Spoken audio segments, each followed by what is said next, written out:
Good evening. So probably I would share with you some real talk. This time, I'll share with you the joy of traveling and paano ako nakaka-travel, no? Hindi naman ako mayaman. And bakit ako nagto-travel? Okay, so I hope I could capture everything that is in my mind, and this is a very spontaneous talk. So basically, I would like to share with you the joy of traveling and bakit ang saya-saya ko pag travel ako.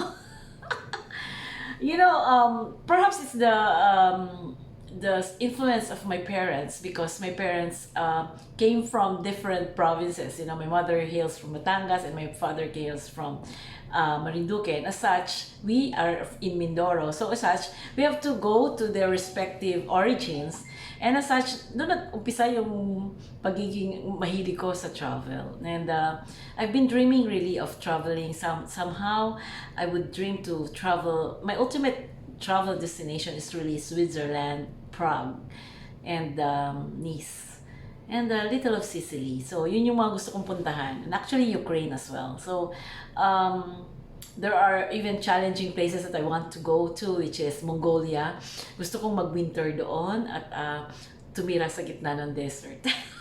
Oh my God, I don't know, but a friend of mine was able to do that, and I don't know, but with my age and my health, I'm not really sure if I could do that, right? So, the first question is, why do I like to travel? So nasabi ko na nga, no, because I haven't said it. Okay, so why do I like to travel? Okay, number one, it's one of my passions. Kumbaga, we have our own interests. Like some people gamble, some people drink, some people go into anything. But my interest is really traveling, because I'm a mausisa. I'm someone that's very curious. I'm really someone who wants to learn new things, and just the mere glance and observation of people around would make me very, very happy. Not necessarily judging them, but at least, but in the essence, learning about their culture. So yon, like for example, when I went to Vietnam, so I was, because of course with the background that this has gone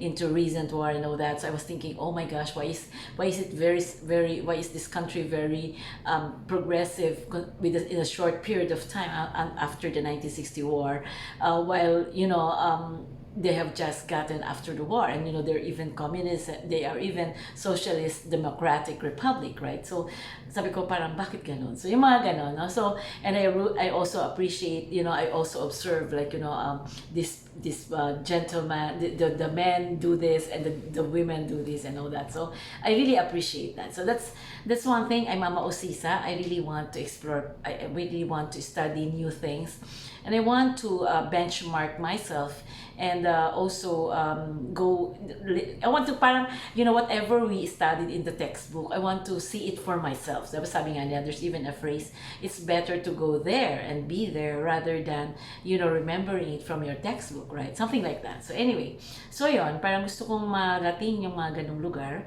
and to be able to appreciate also. And when you travel, you also have you have a feeling of appreciation of what you have right now. So like for example, I traveled to without offense, I traveled to Bali, and we even went to Padang-Padang and all that, and then sabi ko, oh, parang naano ko kasi ang daming tao and all that, and yet I remember that we even have better beaches than them. Like we have our Coron and our El Nido and our Boracay are even better than the Padang-Padang ones, right? So of course, Bali has other strengths. So yon, there's a reason why I want to travel, because I want to meet new people. I want to study their culture, as well as to be appreciative of what I have, and at the same time learn new things, as well as to take comfort in the fact that hindi naman pala tayo pangit na pangit. Meron pa rin naman, mas marami din naman tayong magaganda, something like that. So yun, that's why I travel. So yun, so the question is why I travel. So this is the first W, no? It gives me happiness, it gives me comfort, at saka hindi ako maarting traveler.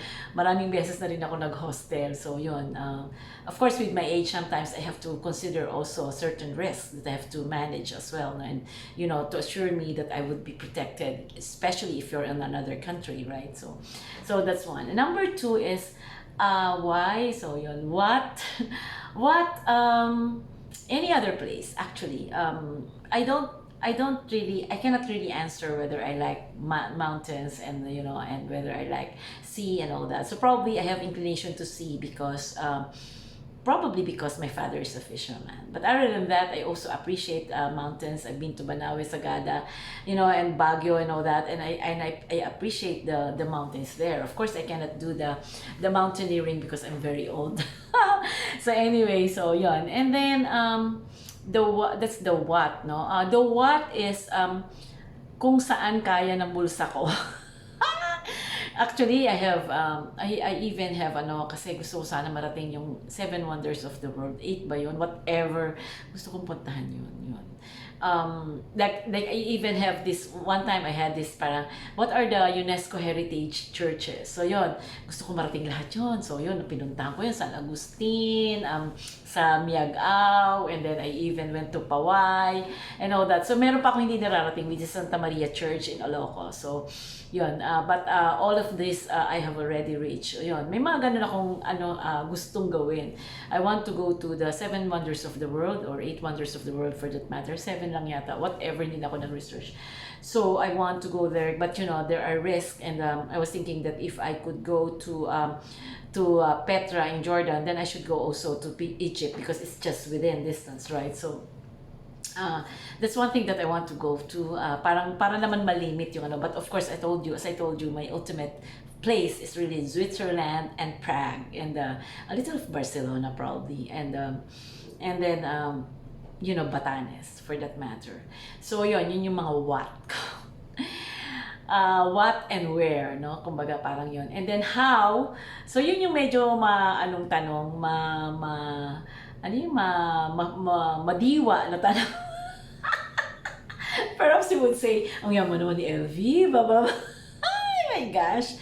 Like the Hong Kong ones are more or less, you would say, it's quite with style and all that, because I'm booked in Marco Polo, and because the people that I would meet is just within that street in Canton Road. So that's the reason why I opt to stay in Marco Polo.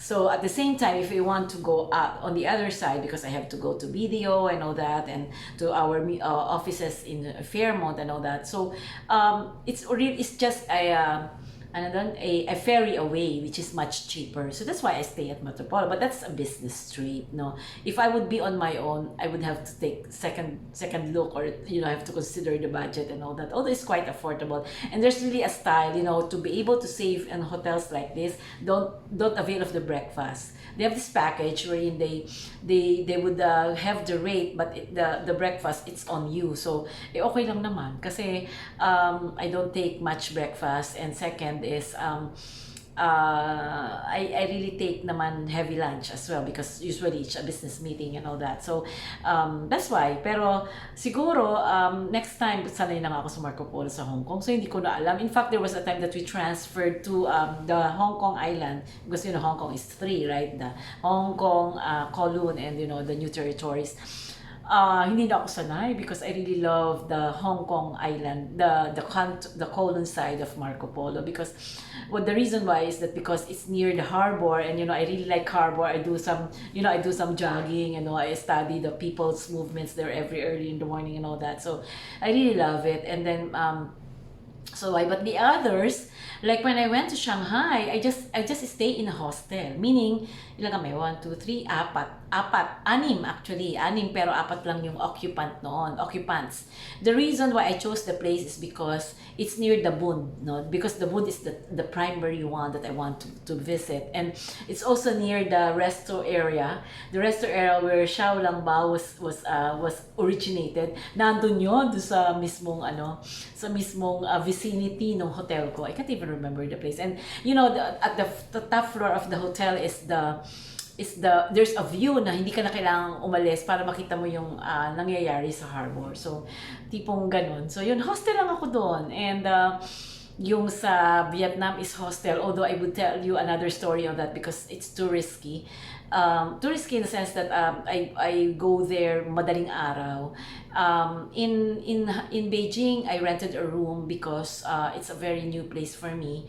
And then in Cambodia, I was with my classmates. So share lang kami, 'di ba? So yun, hindi naman like in El Nido, nung una kong pumunta, very mataas ang aking standards. Pinag-ipunan ko naman yun. So, I stay at Entalula.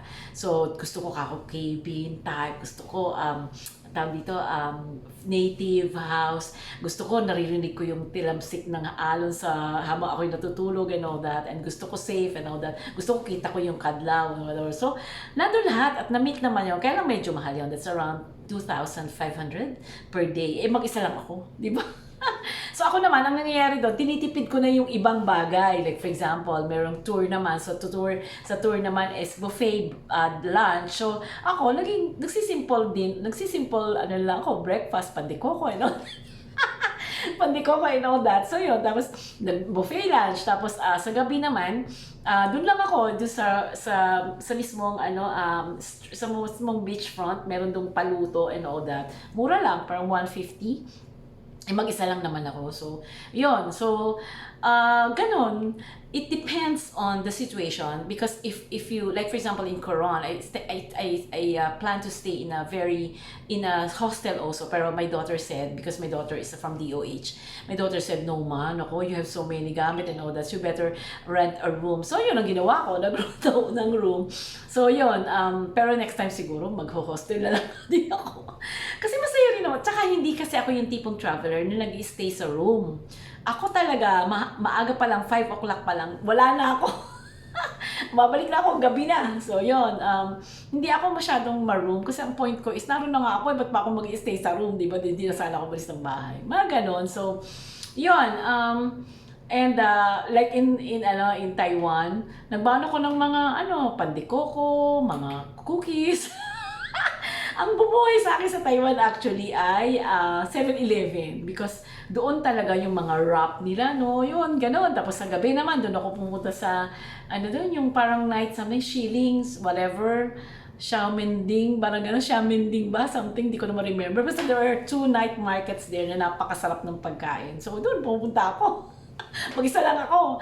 So yun, so that's you save on, what I do is, someone told me this particular, if you want to have an interest in traveling, then you have to book piso fares, cheap fares, and then you start to build on your accommodation as well as your